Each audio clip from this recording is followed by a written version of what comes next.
vous propose dans cette capsule un chapitre qui va traiter les variations de fonctions. On va voir comment étudier les variations d'une fonction en utilisant la dérivée. On va commencer par les variations d'une fonction, donc une petite introduction, et ensuite on va voir la relation entre les variations d'une fonction et sa dérivée.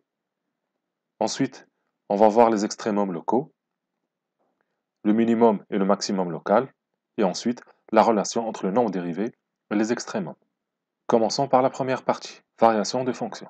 Donc, on va commencer par une petite introduction. On va faire une comparaison entre la méthode que vous avez vue en seconde, qui permet de déterminer les variations d'une fonction, et la méthode qu'on va voir cette année. Donc, je vous rappelle d'abord la définition d'une fonction croissante et une fonction décroissante. Donc, on a f est une fonction croissante si et seulement si a inférieur à b implique que f de a est inférieur à f de b. Et on dit dans ce cas qu'une fonction croissante conserve l'ordre. Une fonction décroissante si et seulement si a inférieur à b implique que f de a est supérieur à f de b.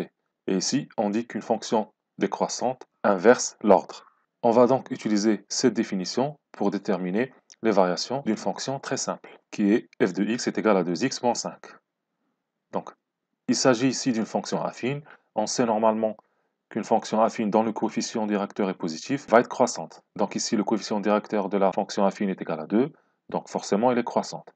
Mais maintenant, on va démontrer ça avec les calculs. Donc, on va prendre deux réels a et b, tels que a est inférieur à b, et on va faire une comparaison f de a et f de b. Donc, si on trouve que f de a est inférieur à f de b, alors la fonction est croissante. Si on trouve que f de a est supérieur à f de b, alors la fonction est décroissante. Donc, pour ça, on va calculer f de a moins f de b. Donc, ça va nous donner 2a moins 5 moins 2b moins 5. On va enlever les parenthèses. Et du coup, ça va nous faire 2a moins 5 moins 2b plus 5. Moins 5 plus 5, ça simplifie. Il nous reste 2a moins 2b. Je factorise par 2. Et du coup, je trouve a moins b. On sait que a est inférieur à b. Et donc, a moins b est inférieur à 0. Du coup, 2 fois a moins b est inférieur aussi à 0. Et donc, on peut en déduire que f de a moins f de b est inférieur à 0, soit f de a inférieur à f de b. Donc, on va avoir a inférieur à b implique f de a inférieur à f de b. Ainsi, la fonction f est croissante sur R. Donc voilà la méthode vue en seconde. Elle est assez longue.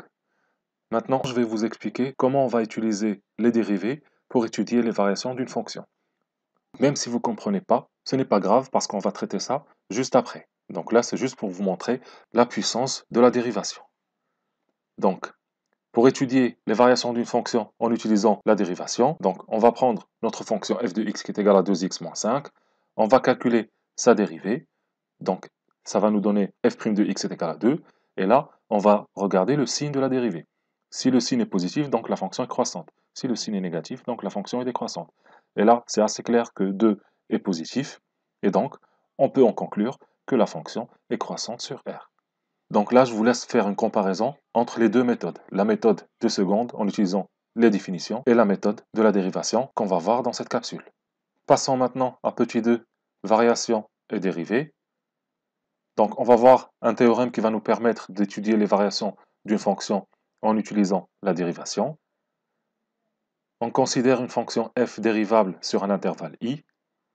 f' est nul si et seulement si la fonction f est constante. f' est positive si et seulement si f est croissante. Et enfin, f' est négative si et seulement si f est décroissante. On va utiliser ce théorème pour étudier les variations de n'importe quelle fonction. Donc à chaque fois, on va calculer la dérivée et on va étudier son signe. Si on trouve que la dérivée est égale à 0, donc la fonction est constante. Si on trouve que la dérivée est positive, donc la fonction est croissante. Et enfin, si on trouve que la dérivée est négative, la fonction va être décroissante. Donc, je vous laisse faire cet exemple et on corrigera après. Donc ici, on vous demande de déterminer les variations de la fonction f qui est définie par f de x est égal à moins x au cube plus 3x carré plus 2. Donc, il faut d'abord calculer la fonction dérivée et ensuite étudier son signe. Et à partir du signe, vous déterminez les variations. Donc, commençons par calculer la fonction dérivée. Donc, on a f de x est égal à moins x au cube plus 3x carré plus 2. Donc, f' de x, ça va être égal à moins 3x carré plus 6x. il s'agit d'un polynôme de second degré. Donc pour étudier son signe, on va calculer delta et déterminer les racines. Donc ici, delta, ça va être égal à 6 au carré moins 4 fois moins 3 fois 0, ce qui fait 36. Donc je vais avoir deux racines. La première, ça va être 0, et la deuxième, ça va être 2. Ici, on peut facilement déterminer la racine en factorisant f'. On va tracer notre tableau. Donc ici, on va avoir x. En dessous, on va voir f' de x. Et en dessous, on va voir f. Donc la fonction est définie sur R, donc entre moins l'infini et plus l'infini. Je vais mettre mes deux racines, donc 0 et 2. Donc on sait que f' s'annule en 0 et en 2. Et maintenant, on regarde le signe de f'. A est égal à moins 3, donc on sait que le signe de A est à l'extérieur des racines. Donc je vais avoir moins moins ici et plus à l'intérieur. Et maintenant, à partir du signe de f', je peux déterminer les variations de f. Donc je sais que sur l'intervalle moins l'infini 0, f' est négative, donc f, elle va être décroissante. Entre 0 et 2, f' est positive, donc elle va être croissante. Et enfin, elle va être décroissante. Et là, on va calculer les images de 0 et de 2. On trouve 2 et 6. Donc voilà pour cet exemple. Passons maintenant à grand 2, extrémum locaux, minimum et maximum local. Définition. On va tracer une fonction sur un repère orthonormé. Donc, je vais prendre ce point-là. Donc, son abscisse, ça va être A. Son ordonnée, c'est f de A. Et maintenant, je vais regarder sur cet intervalle qui contient la valeur A. Donc ici, si je prends n'importe quel point de la courbe dont l'abscisse appartient à cet intervalle. Par exemple, je prends ce point, celui-là et celui-là. Et si je regarde leurs ordonnées, les images vont être toujours inférieures à f de A. Donc ça veut dire quel que soit x appartenant à cet intervalle-là, f de x va être toujours inférieur à f de A. Du coup, on peut dire que la fonction va admettre un maximum local au point d'abscisse A. Maintenant, pour le minimum. Donc je vais prendre ce point-là, dont l'abscisse est égale à B, l'ordonnée est égale à f de B, et pareil, je vais prendre cet intervalle-là, et je prends n'importe quel point de la courbe dont l'abscisse appartient à cet intervalle-là, et si je regarde leurs images, elles seront toutes supérieures à f de b. Donc, on va dire que la fonction va admettre un minimum local au point d'abscisse b. Et donc voilà pour le maximum et le minimum local. On considère une fonction f qui va être définie sur un intervalle i, et on va prendre a et b, deux réels de cet intervalle-là.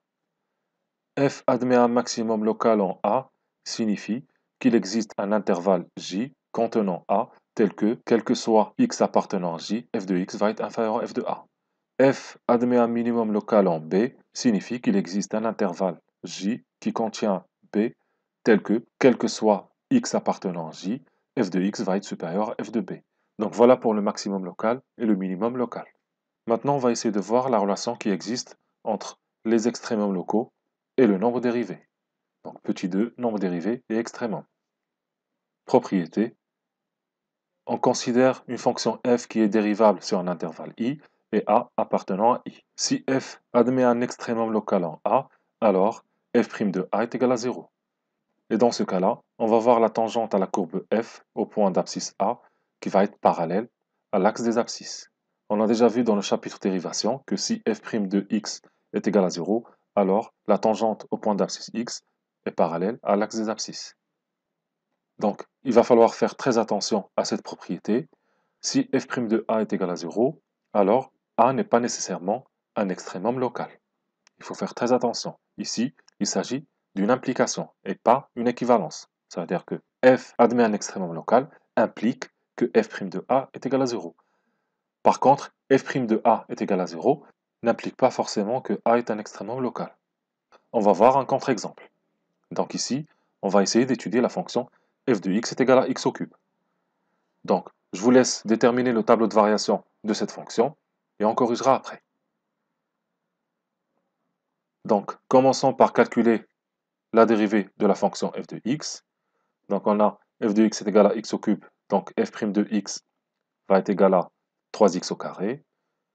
Donc, on va étudier le signe de f' de x.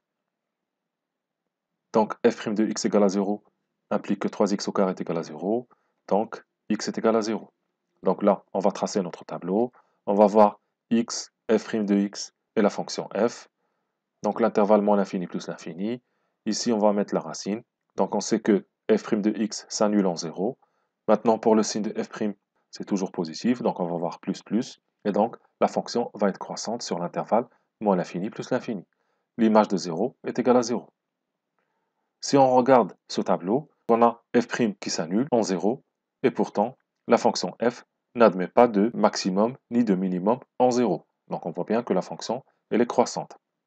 Et donc voilà un contre-exemple qui prouve que si f' de a est égal à 0, alors a n'est pas forcément un extrémum local. Maintenant, pour avoir l'implication réciproque, il va falloir rajouter une condition. Et c'est ce qu'on va voir dans cette propriété. Donc soit f une fonction dérivable sur i, et a appartient à i. Si f' s'annule et change de signe en a, alors on peut dire que a est un extrémum local de f sur i. Donc voilà la deuxième condition. Il faut absolument que f' change de signe en a. Et si on regarde le contre-exemple, on a f' s'annule mais ne change pas de signe. Donc maintenant on va voir un dernier exemple. Donc on considère la fonction f de x qui est égale à moins x au cube plus x carré plus x, et on veut savoir est-ce qu'elle va admettre des extrémums locaux. Donc je vous laisse réfléchir à cet exercice, et on corrigera après. Pour savoir si la fonction f admet des extrémums locaux ou pas, on va calculer sa dérivée, et on va essayer de tracer son tableau de variation, et regarder quand est-ce que f' s'annule, et si elle change de signe ou pas. Donc commençons d'abord par calculer la dérivée. Donc on va avoir f' de x qui va être égal à moins 3x carré plus 2x plus 1. Donc il s'agit d'un polynôme du second degré. Pour étudier le signe de f', on doit calculer delta. Donc ici delta ça va être égal à 2 au carré moins 4 fois moins 3 fois 1, ce qui fait 16. Donc on va avoir deux racines. Donc la première racine ça va être égal à 1 et la deuxième c'est moins 1 tiers. Donc on va tracer notre tableau. On va avoir ici x, f'x et f de x. Donc la fonction est définie sur R. On va placer les deux racines. On sait que f' de x s'annule en moins 1 tiers et 1. Et donc maintenant, on va regarder le signe de a. Ici, a est égal à moins 3, donc on va voir moins à l'extérieur des racines. Et à l'intérieur, on va voir plus. Donc on a ici f' qui s'annule en moins 1 tiers et 1 et change de signe. Donc f admet deux extrémums locaux. Un extrémum local en moins 1 tiers et un extrémum local en 1. Donc maintenant, pour les variations, la fonction va être décroissante, croissante, puis décroissante. Du coup, il va s'agir ici d'un minimum local et d'un maximum local. Donc le minimum, ça va être moins 7 sur 27 et le maximum, c'est 1. Et voilà pour cet exemple. Donc je vous remercie d'avoir regardé cette capsule et je vous dis à très bientôt. Si vous avez encore des problèmes sur le calcul des dérivés, je vous conseille de regarder la playlist sur la dérivation.